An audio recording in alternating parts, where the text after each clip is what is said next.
Well, we're very fortunate today to have a very special guest. Doug Storer is an entrepreneur, business executive, and co-founder of Night Tech Gear. Hello, Doug. Hey, Paul, how are you doing? Thank you for inviting me today. Sure. Thank you for joining us today. So I guess if we could start out, if you could just tell us a little bit about your background and then how you got started in your own business. Sure. Quite by accident, quite literally, I got into the night tech gear and the running shoe lights. But my background was in commercial construction, mostly business development, and I had for a number of years done that, and quite literally, my hobby was running, and so that led to the fortunate accident that I had that led to the product that we developed and the company that we founded. So I was fortunate to have a few years under my belt in the business world, and had an appetite for figuring things out, and was fortunate I had a supportive spouse and my partner Renata, who we kind of jumped into this with both feet. So your products then, I know you have Night Runner. Are there other products? Well, we started with Night Runner. I don't know if you can see that, but Yeah, we can. Yep, good. so was our first product that we developed, and that is for running, walking, hiking at night. And we developed a second product for the industrial safety market. That was a larger, more robust version of that for those who work in inherently dark places like subways, third-party shift work at Disney World. They were one of our customers. So it's more of a heavy-duty work version of it. So those are basically our two lines. Okay. So I know you and your business partner wife, you were on Shark Tank, and I'll share that more with the students, the clip on that. But I know that's kind of the dream of anybody that starts a business or develops a product and service is, you'd say, boy, I'd love to be on Shark Tank someday, or you can imagine yourself doing that. So kind of tell us, what was that like, your experience at Shark Tank? Well, to say it was life-changing would be an understatement. I mean, it literally, you're right. Whenever anyone talks about some kind of starting a new idea or a new company, and the common vernacular is, gosh, you ought to be on Shark Tank. We've heard that so many times. And after we launched the product, I got to thinking, how does that happen? How does one get onto Shark Tank? So I'm pretty good at researching things, and I figured out how people got on there, and there was an open casting call not too far away in Miami. And I turned to my wife and I said, we're doing this. And she says, you're doing this? I'm not going. And I said, no, we're doing it as a team. And so we went down there, and I can't say that it was based on our presentation skills, but they loved the product. And this was an open casting call, and we found out later that over 50,000 companies apply every year to get on Shark Tank. 120 make it. Wow. So our odds were stacked against us for sure. So how did you prepare for that? So take me kind of through the process. Yeah, how did you sure. make it to one of the finalists, let's say? Yeah, so starting with the open casting call, they have you fill out reams of paperwork, and they want to meet you, and you do a small pitch on your product. And they say, if you don't hear from us, don't call us. That means you didn't get on. And they kept emphasizing how tough the odds were. And a couple of weeks after that open casting call, we were fortunate enough to get a call from one of the producers, and they said, we're kind of intrigued, but we want to know more about this. And so we went through kind of an additional round of answering questions on video. And part of this whole process is they want to see how you talk about your story. At the end of the day, it's a TV show, and they want to make sure that it's, that you can tell your story, on the air. So we went through a couple of video submissions, and again, reams of paperwork and background checks. So they want to know for sure that you have a business plan that's viable, that you've checked all the boxes as far as having a product that has an interest to their show. So it's a good vetting process to make sure you've got your ducks in a row. And because once you go through that, you've told them everything there is to know about your, not only where you've been, but where you're going to go. And so we were fortunate to get through that. This all started, I should say, in February. And it took about 2 months to get to the final call that we got that said, we'd like to fly you out to LA to film. And the interesting thing is, you'd like to say, yay, we made it out there, but they also tell you that they fly out many more than they actually get on the show. So they film more than actually get on the show. Okay. So you still had that element of, if it wasn't good, you weren't going to get on the show. So we ended up filming at the end of, I believe it was June of 2016. And, it was just an incredible experience. But I have to say, a lot of people ask us, were you scared? Were you nervous? And the answer is, of course, but the time to be nervous is well before you're on the show. Right. We were very prepared. And kind of my philosophy was, no one should know your business better than you do. So we drilled our business metrics. We had 68 business metrics that we drilled inside and out. And both my wife and I could recite them on a moment's notice. And because we knew the format of the show is you pitch them for a minute and a half, and if you don't get their attention, you're out of there very quickly. If they're interested, then they start drilling you with questions. And so the key is, and this is the key with any pitch, is you've got to be able to respond to those questions confidently. And so we were able to do that because of our preparation. But I'd be lying if I said I wasn't nervous. But you try to get all that over with before you kind of step into the show, so to speak. So you not only piqued their interest, you actually got a kind of a bidding war with the Sharks, right? Well, the other thing in preparation and is, you kind of run through different scenarios. What if they don't like it? What if they start throwing negative things at you? Because everybody's seen the show, and they can tear you up and spit you out if they don't like something. And so we'd run through all of those scenarios. And to be honest with you, after they threw a couple questions at us that we answered well, they started throwing offers at us, and I was a little taken aback by that. I wasn't ready for that scenario. So we ended up actually getting 8 total offers from 4 of the Sharks. One Shark went out, and then the other 4 remained interested until the end. And so we ended up having some great options as to choose from, and and a lot of great partners with different strengths. So that's amazing, just amazing. So what's the rest of the story? So you ended up with a Shark that wanted to invest in your business. Then what happened? Yeah, so we ended up picking Robert Hershevik, and really we had kind of gone in thinking he might be the guy because of his. We knew that he was a runner, and he ended up giving us a very good offer, and so we ended up going with him. And after the show, and by the way, a little bit more about the filming is.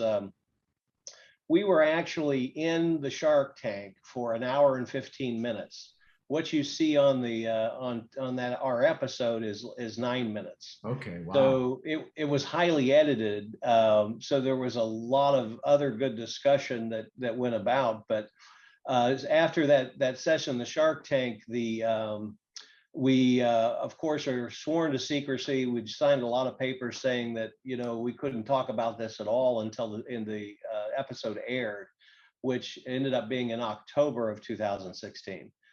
So imagine from a business perspective, knowing that you got this deal, knowing that this is going to be life-changing for your business, and you can't tell anybody about it. So it was an interesting situation, because in the meantime, we had to ramp up production and prepare our website for what ended up being an enormous impact in sales.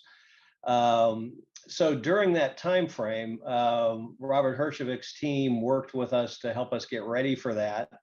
And so that was very helpful in doing that. And we also ended up negotiating all of the fine details through after the show up until our airing. And I'll tell you that it's common knowledge now, but we ended up not taking the deal with Robert. And the reason being is that the terms of the deal changed somewhat, and after negotiating, he made two offers, and quite honestly, we didn't feel it was in the best interest of our firm at that time. But after the show, for the 2 months following the show, we were able to gross more than we would have made through any investment. So wow. We had over $350,000 in 2 months after the show. That's awesome. And that continues to be, not only did that set us on a path with a very long tail, but it continues to be every time it re-airs, we get a bump in sales. So the effect is real. And, again, it was not only the best marketing, but really just the whole experience was clarifying in just directing us as to how we needed to, run our business and approach the market. So. Okay, wow, that's an amazing story. Thank you. Yeah. So one of the classes I teach is product design and development. So can you kind of take me through what's your process from going from an idea to launching the product? What was your process? Well, first of all, you need to understand that I had never done anything like this before. But we, both my wife and I were designers. I was a graphic designer in my past. She was an interior designer. So we understood how to conceptualize things. We certainly, me being a runner, when I came up with this idea for this shoe light, I was training for my 5th marathon, which you have to do that in all hours of the day and night and in the dark. And so that's knowing the pain and what runners need. That helped me understand what needed to the specifications for the product. And so we quite literally started designing it through drawings and sketches, and I did a full-scale mock-up with clay, even just to kind of see what would work from a design standpoint, and how you could put a light that would be stable on a shoe, a moving shoe. So there were a lot of problems to solve. But we knew what we knew and knew what we didn't know, right? So you had to reach out to those who are experts in engineering and product engineering in specific. And we ended up working with several engineers before the product got to what to our standards of functionality. So that was a long process. We started that in 2013. I'll say that there could be a whole other discussion on the patent process, but we started with a preliminary patent and then started working with engineering companies, and until we got the prototype right. And at that point, we were ready to go into manufacturing.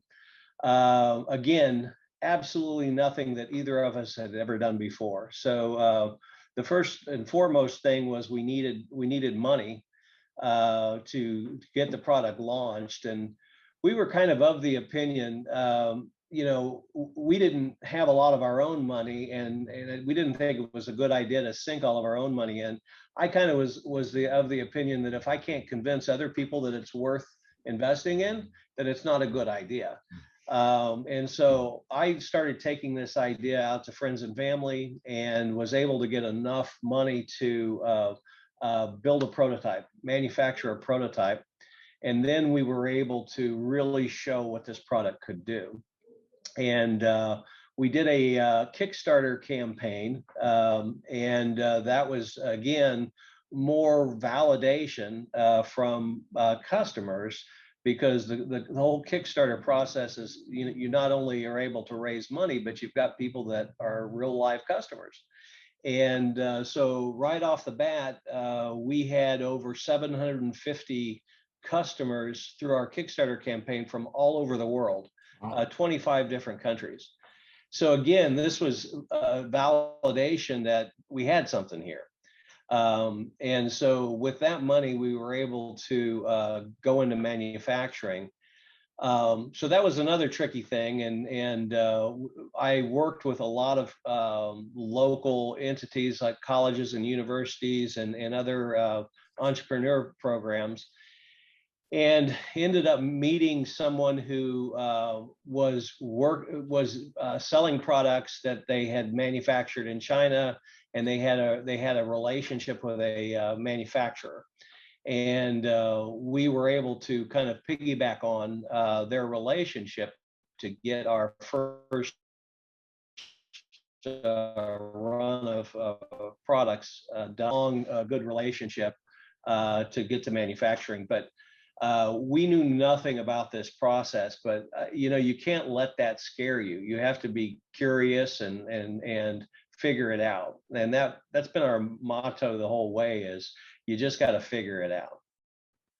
Good. So I know we talk a lot about the importance of solving a problem for developing products and services. And of course, your problem you were solving was because you fell when you were jogging. And then, so how did you verify that other people had that same problem? I know you mentioned Kickstarter. Was there any other research that you did on that?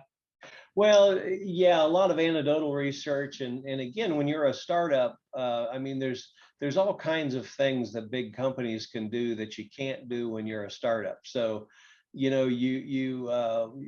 didn't have a sophisticated voice of marketing, voice of customer campaign to go out and really nail everything down. So a lot of it started with the local running community in Orlando, vetting the idea. And I actually got involved with numerous Facebook groups with regards to running all over the world.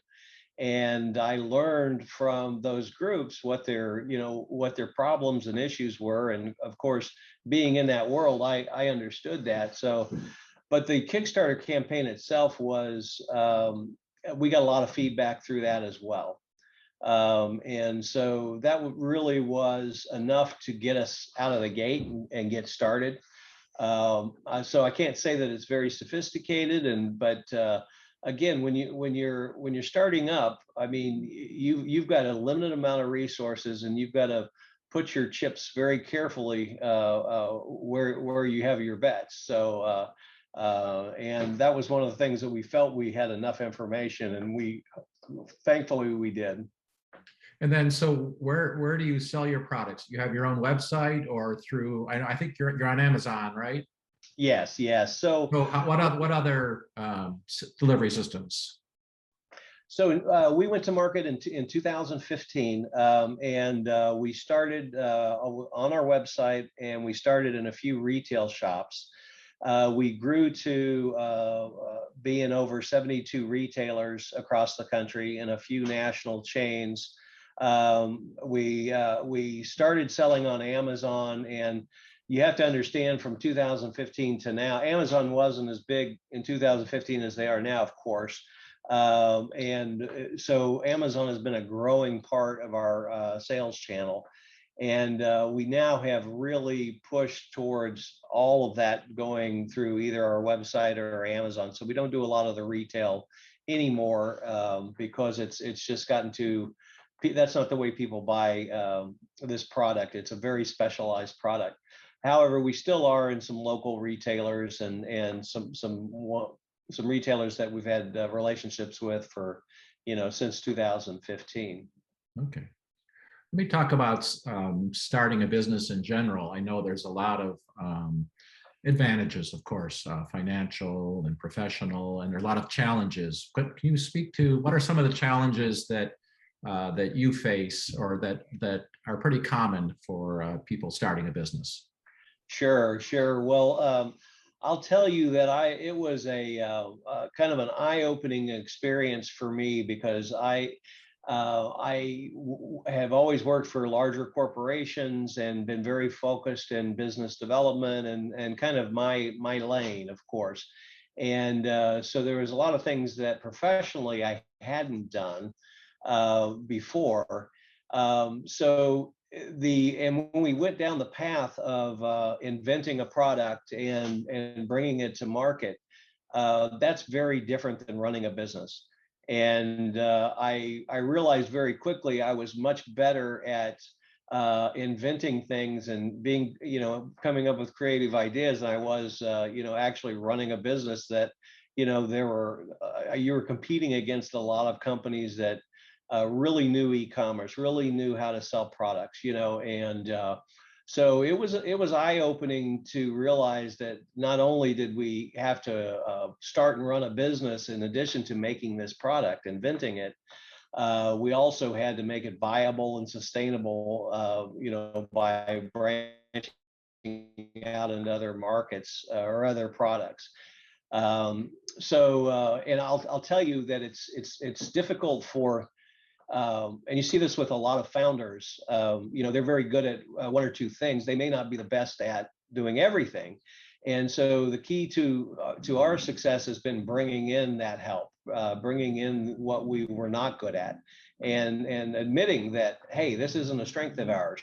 So we need to go outside and get consultants for this piece of it, or bring in a specialist in certain areas. And so that's kind of how we've run the business. We've continued to be very lean.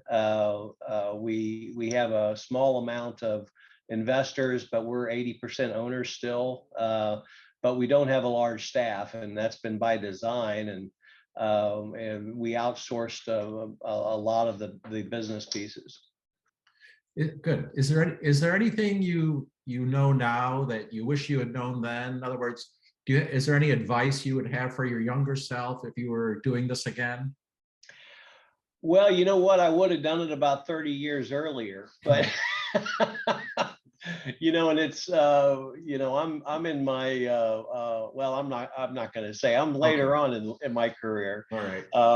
But throughout this process of getting involved with entrepreneurial organizations and getting help from colleges and universities, and a lot of the lessons we had to learn to get to this place. I was with young people, and that invigorated me. But I wished that I was doing this in my 20s, and might have been able to who knows how many other ideas we could have had and been able to implement. So that's my one regret that you certainly can't turn back on. But yeah, so you learn a lot about things that you certainly could repeat, and but you also have a respect for how much time and money that it takes to do it right. And so you got to be real sure that that next idea that you have is something that you can execute on, and that it's going to be something that people want. Okay, good advice. So if somebody wanted to get more information about your products, where would they go? Sure. So our website is nighttechgear.com. NIGHT. Hightechgear.com. Okay. Yeah, yeah. And so that has our full line of products, and you can read about our story there, look at our products. You can purchase them off our website, or you can go to our Amazon page as well. Yeah, that's the best place to learn about it and get in touch with us and hear more about our Shark Tank story. Awesome. Well, Doug, thank you so much for sharing your knowledge and experience with us today. Awesome. Well, it's been a pleasure, and good luck to your students, and you know, I can't wait to see the kinds of things that you know, are coming about every day, and so I'm sure some of them will be from your students. So Good. thank you so much, Paul. Okay.